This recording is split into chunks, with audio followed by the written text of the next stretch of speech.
Hey guys, it's Cam here from today'siphone.com with the 5th installment of Quiz Cam, episode 1.0.5. 5. I did learn to count once, but it didn't go very well. Also, if I do sound a little bit rough, it's because I'm getting over a cold, but thankfully I'm recovered just in time for Thursday, which obviously is Quiz Cam Day for all of us here at today'siphone.com. Well, I say everyone, just me, because I love myself so much.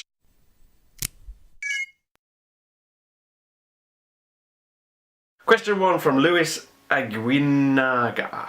Should I purchase a new MacBook Pro with Retina display or save me some money and buy a regular MacBook Pro?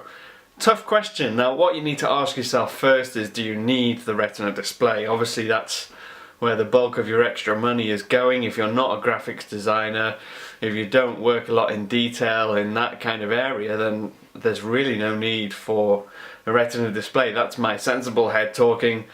But me, if I had all the expendable money in the world, I would go with the Retina displayed Mac because it was awesome. So you're really asking the wrong person. Split personality alert. What's your favourite iPhone app and game, and what make you... Oh, hang on, this is like 3 questions all in one. What's your favourite iPhone app and game, and what made you want to do Quiz Cam? iPhone app is fantastical. It's the only calendar app that I find easy to use, and I actually want to use it to organise my life. I say me, I mean my wife. She organises my life for me. That's why we have a shared calendar on iCloud. Favourite game is undoubted on the iPhone. Actually, that's a tough one. Most of my games are done on the iPad. Or the iPad mini or the larger one, depending on whether I want to play something with really amazing graphics or if I just want to have a bit of fun and portability. I love playing Letterpress on this, whereas I would play Sky Gamblers, for instance, on the larger iPad with a better screen. There's not a lot of games I choose to play on an iPhone. I guess the only one that I prefer on an iPhone over anything else is Temple Run. And what made you want to do Quiz Cam? That's an easy question for me. A lot of the time we make content, we write it on the site. If you're not familiar with our site because you just check out our YouTube channel, you should. Today'siphone.com is the name of our website, oddly enough. Most of the time I'm writing on there, I'm writing up news or reviews. And also on the video channel, it's a lot of reviews. It's basically me telling you stuff. And in Quiz Cam, I wanted you to get the chance to say what you wanted, have your comments featured. I mean, you don't have to ask me a question, you can just make a comment in the comment section, and if I find it entertaining or if I can do something with it, I'll include it in the video. But it was a way for us to connect with our YouTube audience and kind of get you to say what you wanted to say and ask us what you wanted to know, because a lot of the time we're just kind of giving you information without really checking whether you want the information or not. So yes, this is what this is for. DJ Reyes on Twitter asked me, can you recommend an iPad 4 case that doubles as a kickstand? Very easy answer to that question for me is the in-case Origami. You should definitely try that one. Would you recommend upgrading from the new iPad 3rd gen to the iPad with Retina display 4th gen? Now let's get one thing very clear before we go on. The new iPad is what they called the 3rd generation iPad when it was launched.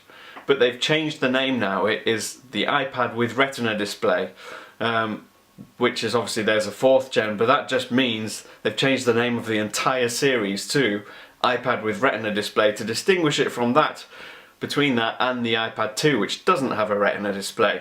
So I'm going to just call it the 3rd generation or 4th generation iPad. You can call it iPad with Retina if you want. I've probably not made that clearer at all, actually, thinking back at what I've just said, but you're going to have to forgive me because I'm not going to do it again. No, I wouldn't, is the answer to your question. I would not recommend upgrading because the only thing that you're getting is an extra bit of power. Wait till the next one. What phone would you buy, not including any of the iPhones? See, right now I'm torn. I want a Windows Phone device because, if I'm honest, I've never actually had one for day-to-day use, and I don't like to be one of those people that's just I love iPhone and I don't care about anything else. As you know, if you've been following our site for a while, I've tried things like the One X, the Galaxy Nexus, the Galaxy S3, I've had them all. I've had a lot of Android phones and I just generally don't like them, and I've been waiting for a Windows phone with a fantastic display so that I can look at it without thinking, oh, that's a horrible display, I hate it. So at the moment it's either the Windows Phone 8X or the Lumia 920, which is kind of, they're the two I want to try the most because I've not had a lot of experience with Windows, and obviously I'm a bit of a BlackBerry fan as well, so when BlackBerry 10 is launched next year, or this year now actually, when it's finally here, I will be trying that out too. What made you interested in becoming a tech journalist? See, this is a really interesting question for me because about 4 or 5 years ago, I was working in retail, I was selling mobile phones to people, and I hated my job. Mostly because people just come in to complain at you for stuff that's their fault. And I had enough of it, and you had to smile there politely and you weren't allowed to tell people what you actually thought. Because obviously you lose customers and then the company loses money and all that kind of stuff. And then one of my customers that I met, who was actually a really nice guy, he was a music journalist, and I thought, that sounds like a cool job. How do you become a journalist? And so I decided to leave my job, go into university to study media and journalism, and I ended up doing film and television, which is why I'm comfortable in front of camera and all this stuff that I never used to be able to do. And while I was in university, someone I was following on Twitter, it was one of Phone Dog's old writers, Adriana, she tweeted that she was starting up an iPhone blog, and I was literally just starting with my interest in iPhone. I just got my first iPhone, I'd switched from Android, and I thought, you know what, it could be worth it. I'm not going to get paid, but you know, I'll try that out. And eventually I found something that I really wanted to do for the rest of my life. So that's what I'm doing now. It was kind of fluky in some ways, but I'm here and I work it every day. This is what pays my rent, and this is what makes sure my family go. This is what makes sure my family don't go without food. So yeah, what made me interested was that I always loved technology. I have done since I was a kid. I had a Commodore Amiga. From that, everything that came out was awesome to me, and I always wanted games consoles, and as soon as mobile phones came popular, then that was just a no-brainer for me. I just loved them so much. So it's an ideal job for me. I wanted to ask you something this week. Now, what I wanted to ask you was, how do you organise your home screen? Now, this is my iPhone home screen. I'm very fussy about the way that I want to organise it. You can see I've got 3 icons in the dock there, and then I've got 2 rows of apps and folders across 3, and just going into my 4th home screen now. And that's because I like to see my wallpaper. I like to have no clutter, I want everything tidied away in boxes, and that's generally how I am. I don't like having 4 in the dock because I think it looks horrible.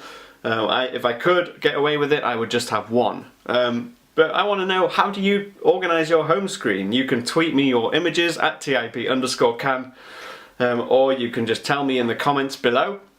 I'm very interested because everyone does it differently, and I think it's something that's very interesting because I'm a little bit of a nerd. But anyway, that's me. If you want to ask me anything for the next video next week, you can feel free, either ask me in the comments again or use Twitter. I'm at @TAP_cam, and please use the hashtag QuizCam so that I can find it. And don't forget to check out our Facebook page. I'll leave all the links to all the social media stuff in the thingy-mabob as usual, and I will see you again soon. Good ciao!